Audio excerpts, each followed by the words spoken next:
진리가 사라져가는 이 패역한 이 시대에 그래도 바른 진리를 찾아 영혼 구원에 이르시고자 오늘도 복음과 율법을 방문하신 성도 여러분 반갑습니다. 이 시간 543번째 시간으로 이방 여자를 취하여 아내를 삼았으나 라고 하는 에스라서에 기록된 말씀을 가지고 여러분들에게 하늘의 양식인 이 비밀의 말씀을 풀어 전하고자 합니다. 이 시간을 통해서 여러분들에게 구원에 이르는 지혜로운 시간이 되기를 간절히 사모합니다. 오늘 성경의 본문은 에스라서 10장 1절에서 4절이 되겠습니다.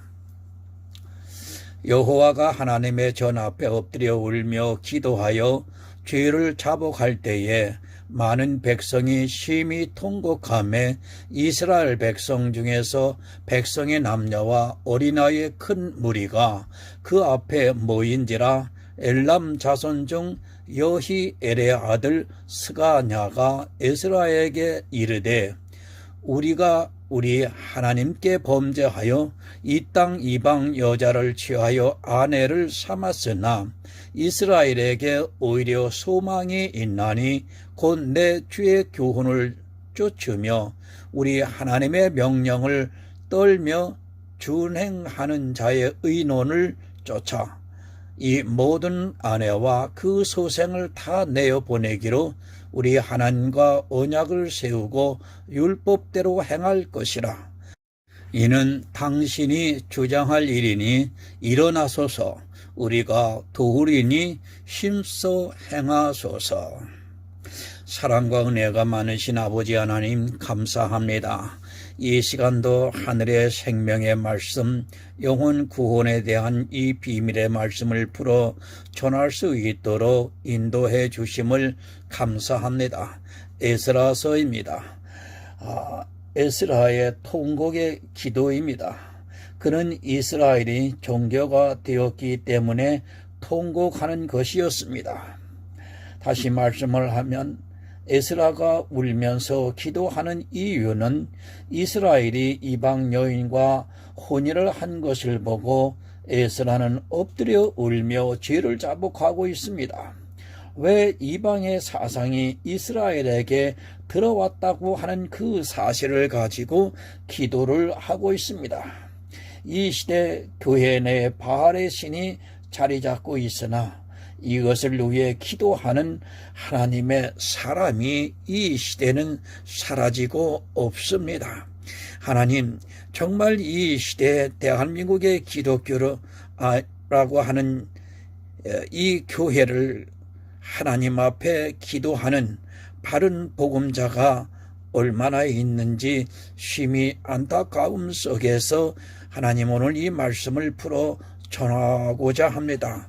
성령께서 함께해 주셔서 바로 전하고 바로 깨달아 전하고 듣는 모두가 영혼 구원에 이르러 하나님의 기뻐하시는 아들들이 되게 하여 주시옵소서. 예수 그리스도의 이름으로 기도드리옵나이다. 아멘. 성도 여러분, 성경은 예표입니다. 하지만 성경을 문자 그대로 보고 있습니다. 계속해서 말씀을 드리지만 이 시대는 너무 문자에 빠져 있습니다. 그것이 갈라디아에서 말씀을 하고 있는 초등학문이라는 것을 모르고 그 초등학문을 목사들은 자랑하고 있고 그것을 가르치느라 정작 영의 일에 대해서는 점점 더 소경이 되어가고 있습니다. 이 시대는 점점 이스라엘이 되어가고 있습니다. 성경은 이스라엘이 왜 하나님으로부터 버림을 받았는가를 가르쳐주고 있지만 이상하게도 이스라엘을 동경하고 있습니다. 특히 신약에 와서는 주님께서 그들을 마귀의 자식들이라고 말씀을 하고 있고 요한계시록에서는 사단의 회라고 분명히 가르쳐주고 있지만 이스라엘이 행했던 모든 것을 따라하고 있습니다. 어떻습니까? 그들이 마치 형제국이나 되는 것처럼 이야기를 하는 목사들이 너무도 많이 있습니다. 어떻게 이스라엘이 지금 이 시대를 살아가고 있는 우리 성도들에게 형제가 될 수 있습니까? 심지어는 그들이 보는 탈무드라는 책을 마치 성경을 떼하듯이 보고 있습니다. 이스라엘이 보는 책과 그들의 행위를 닮아가려고 하는 것이 이 시대 교인들의 모습입니다. 망합니다. 그들은 주님께서 분명히 마귀의 자식들이라고 말씀을 하셨습니다. 그들이 마귀의 자식에게서 회개를 했습니까? 절대 아닙니다. 아직까지도 이스라엘은 예수 그리스도를 믿지 않고 있습니다. 더구나 신약 성경은 아예 보지도 않고 있는 사람들입니다. 그런 그들이 어떻게 우리 성도들과 형제가 될 수 있는지 모르겠습니다. 그러나 형제입니다. 이 시대도 마귀의 자식들은 이스라엘을 형제라고 합니다. 그들이 형제같이 대하는 것은 자기들 역시 마귀의 자식이라는 것을 스스로 증거를 해주고 있는 우매한 일이라는 것을 깨닫지 못하고 있습니다. 늘 말씀드리지만 우리의 생각이 아니라 성경에서 어떻게 말씀을 하고 있는가를 받아들여야 합니다. 주님은 마귀의 자식들이라고 했습니다. 그리고 사단의 회라고 분명히 말씀을 하고 있습니다. 그러면 이스라엘은 아직까지 그런 것입니다. 그들은 절대로 성도들의 형제가 될 수 없습니다. 그들을 형제라고 하는 것은 스스로 마귀의 자식이 되기를 자청하는 일이라는 것을 깨달아야 합니다. 이스라엘의 사상입니다. 그것이 어디서 왔습니까? 물론 성경에서 왔습니다. 하지만 그들은 이 성경을 사람의 이성으로 보았습니다. 지금 이 시대의 이스라엘이 행하고 있는 모든 일들을 보면 명확하게 증거하고 있습니다. 하지만 그런 이스라엘을 보고 형제라고 합니다. 실제 이스라엘에서는 전혀 그렇게 생각하지도 않는데 자기들이 좋아서 형제라고 합니다. 이스라엘 사람들에게 형제라고 해보시기 바랍니다. 내가 비록 이방인이지만 예수 그리스도를 믿습니다 하면서 믿음으로 아브라함의 자손이 되었으니까 우리는 형제입니다 라고 말하면 이스라엘이 어떻게 생각할 것 같습니까? 그래, 우리는 당신들과 형제라고 하면서 손을 내밀어 줄 것 같습니까? 그것이 아니라 오히려 더 경멸하게 여기면서 개같이 취급을 할 것이 분명합니다. 실제 그렇습니다. 그런데 이 시대는 이스라엘을 형제의 나라로 생각하고 있습니다. 그리고 그 나라를 가고 싶어 합니다. 이스라엘을 성지라고 하면서 순례를 가는 것을 평생의 소원으로 생각하고 있습니다. 그들은 우리 이방인들이 오는 것을 반가워하지도 않고 단지 관광으로 수입을 올리는 것으로 용납을 하고 있다는 것을 여러분은 알아야 합니다. 얼마나 어리석습니까? 알지도 못하는 육적으로 아브라함의 자손도 아닌 그들이 와서 마치 형제처럼 대하고 아브라함의 자손이라고 하면 그들은 속으로는 조롱을 하고 있습니다. 관광 수입을 위해서는 겉으로는 웃고 있지만 그 속으로는 별 이상한 사람들이, 참으로 어리석은 사람들이 자기들을 먹여 살려주고 있다고 생각하고 있습니다. 부탁드립니다. 성경을 따라 가시기 바랍니다. 우리의 이성을 버리시기 바랍니다. 성경이 그렇다고 하면 그런 것입니다. 왜 사람의 생각을 가지고 판단을 하고 있습니까? 이스라엘은 형제도 아니고 우리와는 아무런 상관도 없는 사람이라는 것을 알아야 합니다. 왜 이런 일이 있습니까? 다 성경을 모르는 데서부터 시작된 일입니다. 얼마나 웃기는 코미디입니까? 그들은 전혀 그렇게 생각하지도 않는데 성경에 이스라엘에 대해서 기록이 되어 있으니까 그들을 형제라고 생각하고 있습니다. 이스라엘이라는 나라는 하나님께서 우리에게 보여주신 예표의 나라이지 그들이 하나님의 백성이 아니라는 것을 분명히 알고 있어야 합니다. 이스라엘은 어쩌면 불행한 민족입니다. 물론 그들을 통해서 하나님께서 구원을 보여주셨습니다. 그리고 아브라함이나 모든 선지자들이 이스라엘에서 나왔습니다. 하지만 이스라엘에서 과연 얼마나 많은 사람이 구원을 받았는가는 냉정하게 생각해 보아야 합니다. 우리가 성경에서 보면 이스라엘이라고 하는 나라에서 구원을 받은 숫자가 그렇게 많지 않다는 것을 알아야 합니다. 바로 아시기 바랍니다. 이스라엘에서 구원을 받은 숫자는 그렇게 많지 않습니다. 오히려 아브라함의 육적인 자손으로 이 세상에 태어나 버림을 받는 예표와 모형으로 보였다는 것을 알아야 합니다. 성경을 바로 보는 사람이라면 아무도 초대교회 순교자들이 이스라엘에게 구원을 받은 사람보다 더 많다는 것을 어느 정도 알 수 있습니다. 제가 틀릴 수도 있습니다. 그러나 제가 보기에는 분명히 그렇게 보입니다. 아브라함부터 주님이 오실 때까지 이스라엘에 수많은 사람들이 있었습니다. 그러나 성경은 무엇이라고 말씀하고 있습니까? 그들이 바다의 모래 같을지라도 남은 자만 구원을 받는다고 말씀을 하고 있습니다. 바다의 모래는 셀 수 없지만 남은 자는 셀 수 있습니다.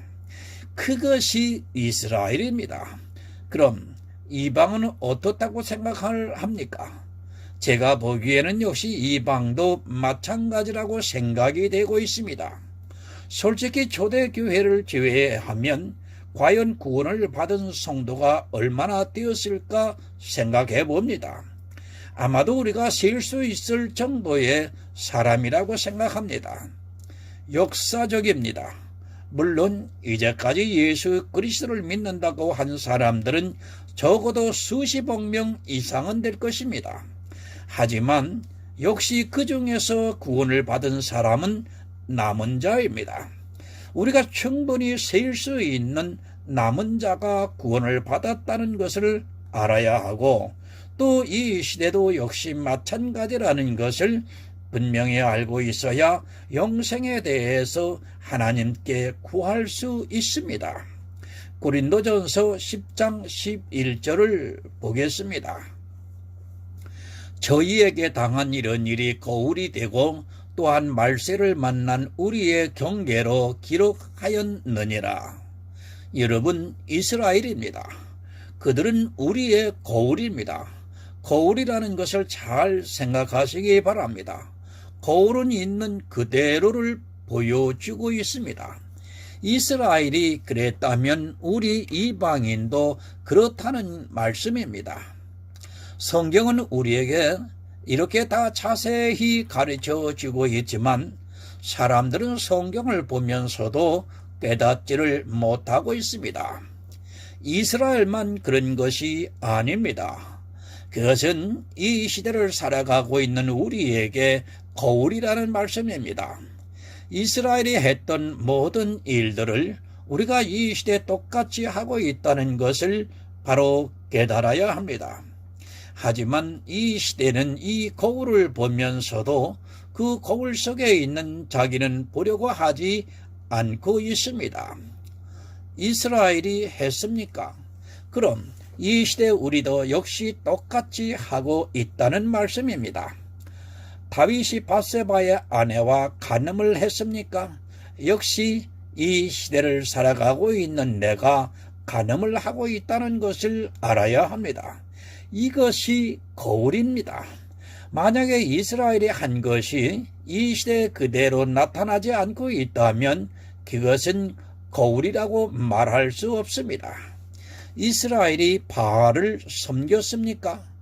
만약에 거울이라고 믿는 사람은 이 시대 역시 어떤 모양으로든 바알을 섬기고 있다는 것을 성경을 통해서 깨달아야 합니다. 그것이 이스라엘만의 문제라고 생각하고 있다면 그는 성경을 모르는 사람입니다. 저희에게 당한 이런 일들이 거울이 된다고 말씀을 하고 있습니다. 거울이 된다는 것을 그대로 지금 이 시대도 나타나고 있다는 말씀입니다. 천국을 소망하시는 성도 여러분, 정말 깨어 있으시기 바랍니다. 성경을 바로 보시기 바랍니다. 늘 말씀을 드리지만 성경을 잘못 보는 그 순간에 그는 사망에 이르게 됩니다. 거울이라는 것을 모르게 되면 이스라엘은 바알을 섬겼어도 자기들은 바알을 안 섬기는 것으로 생각하고 있습니다. 솔직히 말씀을 드려서 이 시대 교회는 이스라엘보다 더 바알을 심각하게 섬기고 있습니다. 그런데도 모릅니다. 왜 모르는가 하면 이스라엘은 보이는 바알을 섬겼습니다. 그리고 그 바알의 모양들을 고고학적으로 밝혀내고 있습니다. 그런 바알이 교회 안에 없는 것을 보면서 마치 자기들은 바알을 안 섬기는 것으로 생각을 하고 있다면 성경을 너무 모르고 성경에서 말씀하고 있는 거울이라는 뜻도 모르는 미련한 자가 된다는 말씀입니다. 이 시대는 바알이 온 교회를 붙잡고 있습니다. 그것은 보이는 바알이 아니라 보이지 않는 바알이 들어와 있습니다. 하지만 거울을 안 보고 있습니다. 이스라엘은 지혜가 없어서 그런 일을 했어도 이 시대는 그런 일을 하지 않는다고 아주 굳게 믿고 있습니다. 실상은 이스라엘보다 더 심각하게 바알을 섬기고 있으면서도 깨닫지를 못하고 있습니다. 이 시대 목사들의 말입니다. 그들의 입에서 나오는 말이 무엇입니까? 다 바알입니다. 그들은 예수를 잘 믿으면 축복을 받는다는 온갖 가문이설로 교인들을 바알의 귀속이 되게 만들고 있습니다. 성경 어디에 예수를 믿으면 축복을 받는다는 말씀이 있습니까? 그저 문자적으로 성경을 보다 보니까 바알이 어떻게 자기들에게 있는지조차 모르고 있습니다. 여러분, 늘 말씀을 드립니다. 현재 진행형입니다. 이스라엘의 모든 일들은 지금 이 시대 그대로 진행이 되고 있습니다. 이 사건을 보고 우리는 아니라고 하지 마시기 바랍니다. 구약의 모든 사건들은 이 시대 그대로 나타나고 있습니다. 그것이 영적으로 나타나기 때문에 사람들이 깨닫지를 못하고 있습니다. 여러분, 성경 창세기 1장 1절에서 요한계시록 마지막까지 그 장장 긴 말씀 가운데 마침표나 쉼표가 있습니까? 전혀 없습니다. 이것은 하나님의 말씀은 창세기에서 요한계시록까지 살아서 지금도 역사하고 있다는 증거입니다.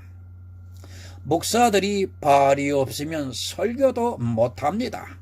아니, 목사가 그것이 바알이라는 것을 알아도 교인들이 그것을 원하기 때문에 목사도 어쩔 수 없이 그렇게 해야 합니다. 그리고 이스라엘이 광야에서 보낸 40년이라는 기간은 우리에게 있어 교회 안에서 신앙생활을 하는 시간이라고 보면 맞습니다. 그들이 간음을 했습니까? 그들이 원망을 했습니까? 그들이 우상 숭배를 했습니까? 그들이 주를 시험했습니까? 여러분, 이 시대에도 그대로 하고 있습니다. 하지만 그들의 실제를 보고 그것을 자기들이 안 한다고 하면서 자기들은 이스라엘과 다르다고 생각하고 있습니다. 실상은 여러분, 그들보다 더욱 심하게 그런 일들을 하고 있으면서도 그림자에 갇혀서 그것을 깨달을 수 있는 지혜가 없습니다. 성경입니다.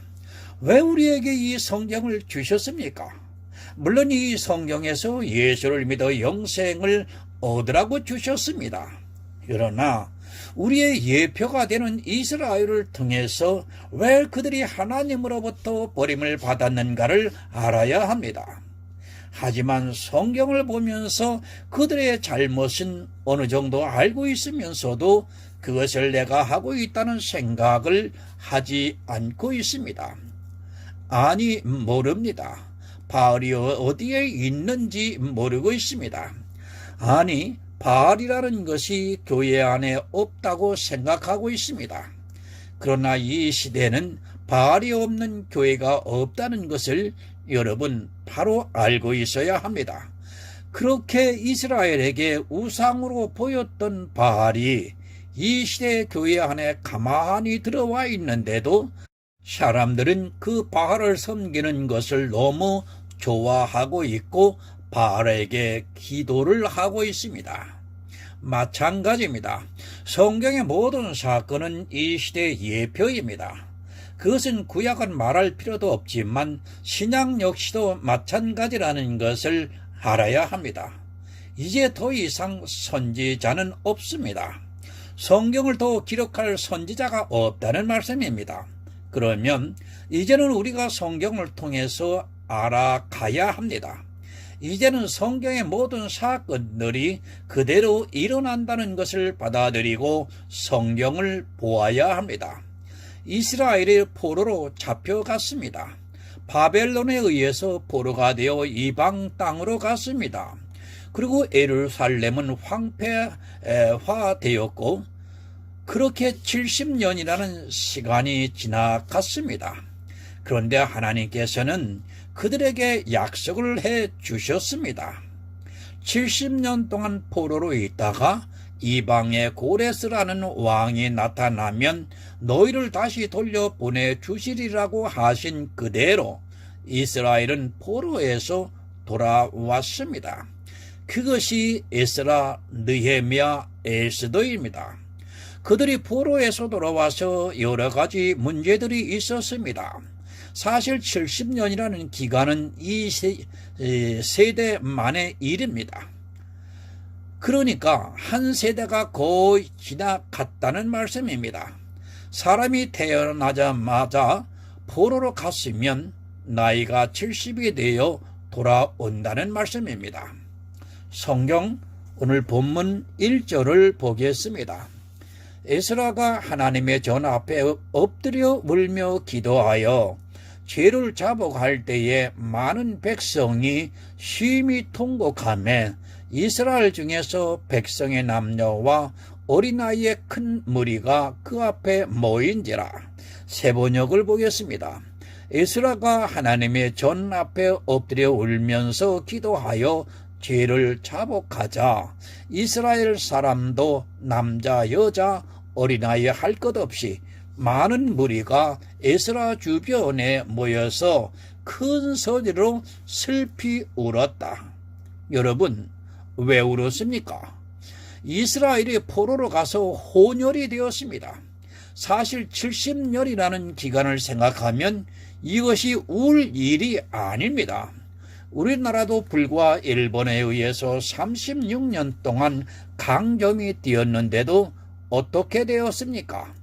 우리나라는 그래도 포로로 가지 않고 이 땅에서 강점이 되었습니다.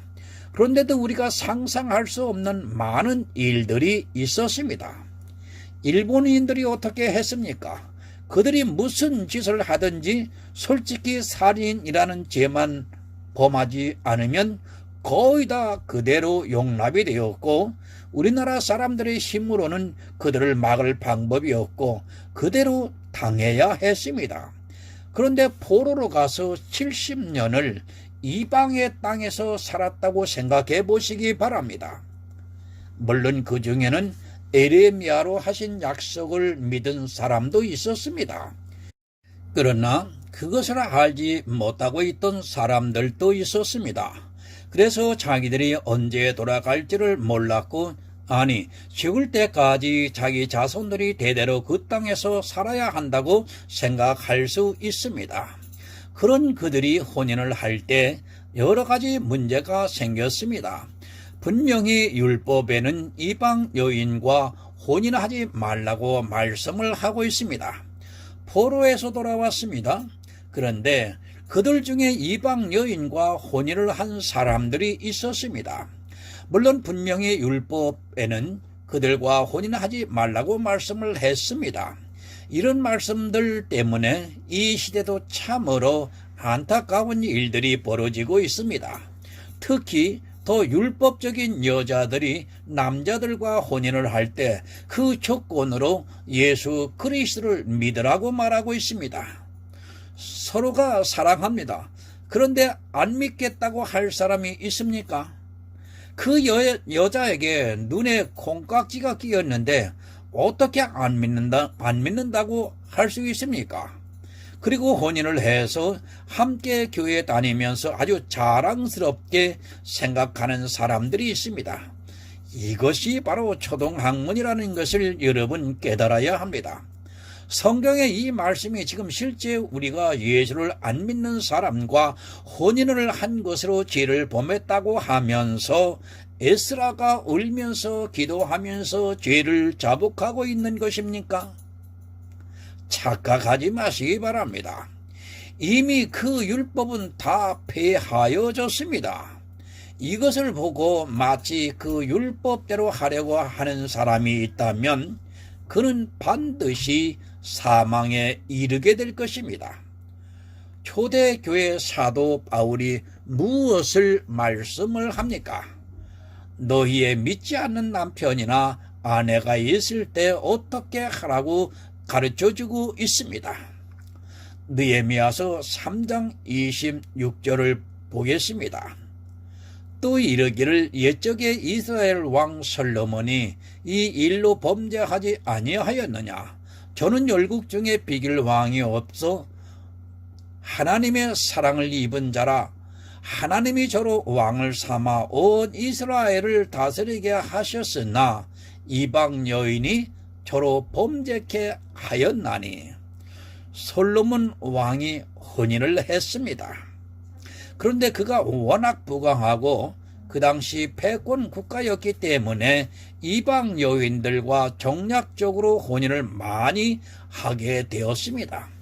실제 그 일로 솔로몬이 나중에 이방 여인들의 신을 섬기는 죄를 범했습니다. 이것을 보고 어느 사람은 이방 여인의 신을 섬겼다고 하면서 그가 범죄를 했으니까 구원을 못 받았다고 주장하는 사람들이 있습니다. 예표입니다. 이방 여인과 혼인을 하면 어떻게 된다는 것을 가르쳐 주는 예표입니다. 이 세상에서 어느 누구보다도 더 지혜가 있다고 한 그 솔로몬도 이방 여인과 혼인을 하니까 이방 여인의 신을 섬기게 된다는 것을 예표로 가르쳐 주신 것이지, 그 사건을 보고 마치 솔로몬이 구원을 못 받은 것으로 오해를 해서는 여러분 안 됩니다. 성경을 너무 단순하게 보고 있습니다. 어떻게 이방의 신을 섬긴 솔로몬이 구원을 받을 수 있느냐고 말하고 있습니다. 그러면 구원도 못 받은 사람이 쓴 성경을 왜 보고 있습니까? 만약에 솔로몬이 구원을 받지 못했다면 아마도 잠언, 전도서, 아가서는 성경에 있지도 않았을 것이 분명합니다. 하지만 사람들은 단순히 문자적으로 그 사건만 보고 있습니다. 성경에서 가르쳐지고 있는 깊은 뜻을 모르고 그저 사건을 보고 솔로몬이 이방신을 섬겼으니까 구원을 못 받았다고 어리석은 이야기를 하고 있습니다. 왜 하나님께서 이방 여인과 혼인하지 말라고 하셨는가 하는 것을 솔로몬을 통해서 보여주셨습니다. 여러분, 지혜의 왕입니다. 그전에도 그 후에도 솔로몬과 같은 지혜를 가진 자가 없다고 성경은 말씀을 하고 있습니다. 그렇게 지혜가 있는 사람이라고 해도 그가 이방 여인과 혼인을 하는 순간에 그렇게 된다는 것을 가르쳐주고 있는 사건입니다. 단순히 이방 여인과 혼인하지 말라는 말씀이 아닙니다. 그러면서 이 시대에 어떻게 합니까? 자기도 이방 여인이면서 결혼의 조건에 예수 그리스도를 믿어야 한다고 고집을 부리는 사람들이 있습니다. 그렇게 믿는 것이 무슨 소용이 있습니까? 얼마나 사람들이 문자적으로 성경을 보고 있고 이 성경을 초등학문으로 만들고 있는지를 깨닫지 못하고 있습니다. 예수를 믿는 믿음이 있는 성도라면 절대로 그런 일이 없습니다. 자기가 이방인이라는 것을 왜 모릅니까? 예수를 믿으면 자기가 마치 이스라엘이나 되는 것처럼 생각하고 있습니다. 그러면서 예수를 믿지 않으면 결혼을 안 하겠다고 말합니다. 그것은 솔직히 말씀을 드려서 문선명의 피가름을 주장하는 것과 다를 것이 없습니다. 자기가 무엇을 하고 있는지도 모르고 그저 성경의 문자를 보고 자기가 대단한 믿음이 있는 것으로 자랑을 하고 있습니다. 왜 에스라가 엎드려서 울며 기도하며 죄를 자복합니까? 그것이 죄입니까? 육적으로 이방 여인과 혼인을 하는 것이 죄입니까? 만약에 그렇다고 생각하는 사람들이 있다면 그는 이미 율법을 어긴 사람이 되고 그 율법에 의해서 진노를 받게 된다는 것을 바로 알아야 합니다. 스스로가 이방인이면서 무슨 말을 하고 있는지 도무지 이해가 안 되는 일들이 교회 안에서 벌어지고 있습니다. 잠언 23장 7절을 보겠습니다. 대저 음녀는 깊은 구렁이요 이방 여인은 좁은 함정이라. 포로에서 돌아온 육적인 이방 여인입니다. 그것은 잠언에서 말씀을 하고 있는 이방 여인을 비유로 해서 가르쳐주고 있는 말씀입니다. 대저 음녀는 깊은 구렁이요 이방 여인은 좁은 함정이라고 말씀을 하고 있습니다. 음녀와 음행을 하는 사람도 죽고 이방 여인과 혼인을 하는 사람도 죽습니다. 음녀는 여러분 교회입니다. 계속해서 말씀을 드리지만 우리가 눈으로 보고 있는 거의 모든 교회는 음녀라고 보시면 맞습니다. 진짜 주님의 아내인 교회는 솔직히 이 시대에 찾기가 힘이 듭니다. 그 음녀에 의해서 깊은 구렁으로 빠져 있으면서도 소년과 같이 도살장으로 가면서도 깨닫지를 못하고 있습니다. 성경을 모르면 자기가 무슨 일을 하고 있는지도 모르다가 결국에는 주님께서 오실 때 아주 특별한 형벌을 받게 된다는 것을 여러분 잊지 마시기 바랍니다. 이방 여인입니다. 그것은 다른 종교도 될 수 있습니다. 그리고 또 하나는 이방의 사상이 그대로 들어와 있는 교회를 말할 수도 있습니다. 무엇인가는 그렇게 중요하지가 않습니다. 어찌되었든 이방의 어떤 사상이 그대로 교회 안에 들어와 있다면 그것은 이방 여인이 되고 말 것입니다. 포로로 잡혀갔던 이스라엘이 이렇게 이방 여인과 혼인을 했습니다. 실제 사건입니다. 그러나 그 실제 사건을 통해서 비유로 가르쳐주고 있습니다. 이러한 비유를 모르고 마치 실제 사건을 그대로 받아들여서는 안 됩니다. 더구나 우리는 이방인이라는 것을 한시도 잊어서는 안 됩니다. 물론 성도는 맞지만 육적으로는 우리는 분명히 이방인입니다. 70년을 포로 생활했습니다. 제가 굳이 말씀을 안 드려도 잘 아실 것이라고 생각합니다. 육적으로는 얼마든지 그런 일이 있을 수 있습니다. 사실 이것이 육적인 일이라면 에스라가 더 이상한 사람입니다.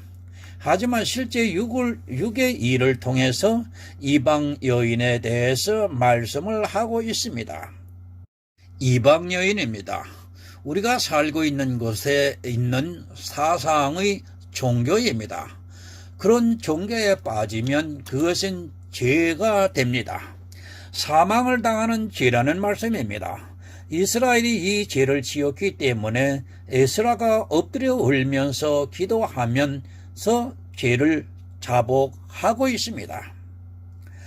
이것은 어느 한 사람의 문제가 아니라 이스라엘에 이방 여인이 들어왔다는 문제의 심각성입니다. 육적인 이방 여인이 아닙니다. 오해하지 마시기 바랍니다. 이 시대에 예수를 믿는 사람이냐 안 믿는 사람이냐 하는 것이 아닙니다. 이방의 사상이 그대로 교회 안에 들어와 있는 것을 이방 여인을 비유로 해서 지금 가르쳐 주고 있습니다. 사실 바벨론에서 70년을 살았다고 해 보시기 바랍니다. 아마도 포로에서 돌아온 거의 모든 사람들이 포로 중에서 태어난 사람일 가능성이 많습니다. 한 세대 지도자들은 거의 죽었습니다. 그리고 반 세대나 2세대 사람들이 돌아왔습니다. 그런 그들에게 이방 여인이 있다는 것은 너무도 당연한 일입니다. 이스라엘이 그 이방 여인과 혼인을 한 것으로 보고 지금 에스라가 엎드려서 울며 기도하면서 죄를 자복하고 있다는 말씀입니다. 그런데 지금 교회는 어떻습니까? 너무도 많은 이방의 사상이 그대로 들어와 있습니다. 제가 일일이 다 열거를 할 수 없을 정도로 많이 있습니다. 그 대표적인 것이 바로 성탄절이라는 것을 여러분은 깨달으셔야 합니다. 그런데 그 성탄절을 지키면서도 죄를 자복하지도 않고 있고 오히려 그것을 더 잘 지키기 위해서 해마다 더 성대하게 발전을 하고 있습니다. 본문 2절입니다. 엘람 자손 중 여히엘의 아들 스가냐가 에스라엘에게 이르되 우리가 우리 하나님께 범죄하여 이 땅 이방 여자를 취하여 아내를 삼았으나 이스라엘에게 오히려 소망이 있나니. 세 번역을 참조해 보겠습니다. 그때의 엘람의 자손 여히엘의 아들 스가냐가 이스라엘에게 말하였다. 우리가 주변에 있는 이 땅의 백성에게서 이방 여자를 데려와서 아내를 삼음으로써 하나님께 죄를 지었지만 아직도 이스라엘에 희망은 있습니다. 여러분, 이방 여자입니다. 그저 단순하게 한 사람의 이방 여자와 혼인을 하는 것을 하나님께서는 반대하시지 않으십니다. 왜 그런가 하면 하나님께서는 만세전부터 우리 이방인을 구원하시기 위해서 예수 그리스도를 이 세상에 보내주셨습니다. 이런 말씀들을 보고 단지 교회에 나왔느냐 안 나왔느냐 하는 문제로 보고 있다면 그는 어리석습니다. 이 이방 여인은 좁은 함정입니다. 지금 이스라엘 백성들이 이방 여인으로 하여금 좁은 함정에 빠져 그들이 죽게 되었다는 말입니다. 사실 이 시대의 교회를 보면 음녀가 되어 있고 또 이방 여인이 되어 있다는 것을 쉽게 알 수 있습니다. 육적인 이스라엘의 육적인 문제를 가지고 우리 이방인들에게 영적인 문제로 말씀을 해 주시고 있습니다. 하나님께 죄를 지었습니다. 그러나 우리에게는 아직 소망이 있다고 말씀을 하고 있습니다. 비록 이방 여인과 혼인을 해서 결혼을 했을지라도 우리가 그것을 알고 이제 죄를 자백하고 있기 때문에 소망이 있습니다. 이방 여인과 혼인을 하고도 그것을 모르고 죄를 자백하지 않았다면 이스라엘은 정말 포로에서 돌아왔지만 소망이 없는 민족이 되었을 것입니다. 성경은 참으로 놀랍습니다. 단순히 육적인 사건을 기록한 것이 아니라 이 육의 사건을 통해서 우리에게 이방 여인에 대해서 가르쳐주고 있습니다. 이 이방 여인을 알아야 회개를 할 수 있는데 이 시대는 이방 여인에게 너무 푹 빠져서 그것이 교회 안에 너무도 많이 들어와 있지만 좀처럼 깨달을 수 있는 지혜가 없습니다. 안타까운 일이 교회에 만연해 있지만 좁은 함정에서 빠져나오지를 못하고 있습니다. 본문 3절을 보겠습니다. 곧 내 주의 교훈을 쫓으며 우리 하나님의 명령을 떨며 준행하는 자의 의논을 쫓아 이 모든 아내와 그 소상을 다 내어보내기로 우리 하나님과 언약을 세우고 율법대로 행할 것이라. 잠언 2장 16절을 보겠습니다. 지혜가 또 너를 음녀에게서 말로 후리는 이방 기집에게서 구원하리니. 포로에서 돌아온 이스라엘입니다. 정말 하나님의 은혜로 에스라에게 지혜가 있었습니다. 하나님께서는 이스라엘에게 지혜를 주셔서 이방 여인과 혼인을 한 것이 어떠한 일이라는 것을 깨닫게 해 주셨습니다. 그러나 이 시대는 지혜가 없어서 음녀에게 말로 후리는 이방 기집에게 속아서 자기 영혼을 팔고 있습니다. 이방 여인입니다. 이스라엘에게서 내보내겠다고 언약을 하고 있습니다. 육적인 일로는 도무지 이해가 안 되는 일입니다. 사실 사람이 만나서 혼인을 하고 사는 것이 나쁜 것이 절대로 아닙니다. 그가 이방 여인이라고 해도 아니 예수 그리스도를 안 믿는다고 해도 혼인을 해도 아무런 상관이 없습니다. 하나님께서 그것을 우리에게 책망을 하시는 것이 절대로 아닙니다. 사람의 생각입니다. 그것을 정죄와 결부시키는 자체가 이미 육적인 사람입니다. 영적인 성도는 자기 환경과 처지를 그대로 받아들이고 있습니다. 그러나 지금 에스라를 통해서 우리에게 가르쳐주고 있는 말씀은 그런 육적인 혼인이 아니라 영적인 것을 말씀하고 있습니다. 여러분, 지혜를 구하시기 바랍니다. 정말 아무리 구해도 지나치지 않습니다. 저 역시 매일 이 지혜를 구하고 있습니다. 내 영의 생명을 얻는 일인데 무엇인들 못하겠습니까? 모르는 것이 있으면, 아직 깨닫지 못하는 것이 있으면 정말 애원을 해서라도 하나님께 지혜를 구해야 합니다. 하지만 이 시대는 그저 문자적으로 성경을 조금 아는 것으로 마치 자기에게 지혜가 있는 것으로 착각을 하고 있습니다. 왜 안 구합니까? 그것은 스스로 지혜가 있다고 속고 있기 때문입니다. 성도는 늘 깨어 지혜를 구하고 있습니다. 그것은 음녀에게서 그리고 이방 여인에게서 내 영혼을 지키기 위해서입니다. 누가 나를 사망에 빠뜨리고 있는가 하면 바로 음녀와 이방 여인이 내 영혼을 죽이고 있다는 것을 여러분 바로 아시기 바랍니다. 본문 4절을 보겠습니다. 이는 당신이 주장할 일이니 일어나소서, 우리가 도우리니 힘써 행하소서. 세 번역을 봅니다. 그러므로 이제 일어나십시오. 이 모든 일은 제사장님이 맡아서 하셔야 합니다. 우리가 제사장님을 도와드리겠습니다. 용기 있게 밀고 나가십시오. 여러분, 에스라는 지혜가 있는 자입니다. 이스라엘은 에스라가 전하는 말을 듣고 에스라에게 이제 일어나서 그 일을 행하라고 말을 하고 있습니다. 그리고 자기들이 이 일을 도와주겠다고 하면서 힘써 행해라고 말을 하고 있습니다. 이것이 제사장 한 사람이 할 수 있는 일이 아닙니다. 인간적으로는 잔인합니다. 하나님께서도 우리가 이 말씀을 문자 그대로 보고 행하는 것을 절대로 원치 않습니다. 하나님께서는 이 말씀을 통해서 혹시라도 우리가 포로가 되어서 돌아왔을 때 이방 여인과 혼인을 하지 않았는가를 깨닫게 해 주시기 위해서 이 말씀을 기록하게 하셨습니다.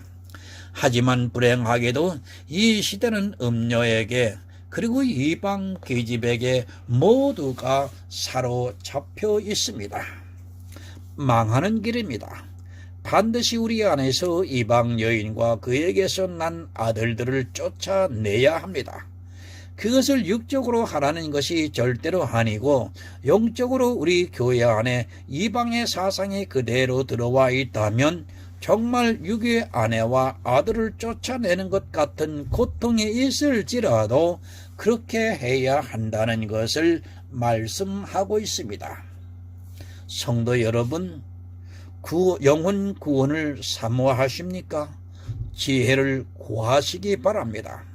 하나님의 지혜는 예수 그리스도입니다. 성경에서 예수 그리스도를 아는 성도만이 이 이방 여인과 혼인을 하지 않을 수 있습니다.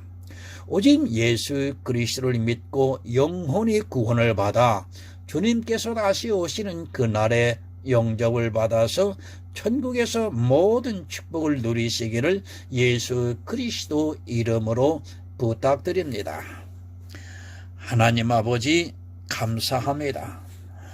인도하심에 따라서 전하고 들었습니다. 하나님 깨닫는 마음을 주셔서 율법의 종교에서 복음으로 올바른 믿음으로 행함으로 인하여 하나님 앞에 구원에 이르는 지혜로운 아들들이 되기를 원합니다. 깨닫고 거듭나게 하여 주시옵소서. 이스라엘의 통곡이 이 시대 교회 안에 그대로 이루어지는 기도의 음성들이 되게 하여 주시옵소서. 바른 복음자를 전도자들을 하나님 보내주셔서 저 어둠의 세력이 물러가게 하시고 저 어둠 속에서 저 지독한 웅덩이에서 구원에 이를 수 있도록 역사하여 주시옵소서. 예수 그리스도의 이름으로 기도드리옵나이다. 아멘.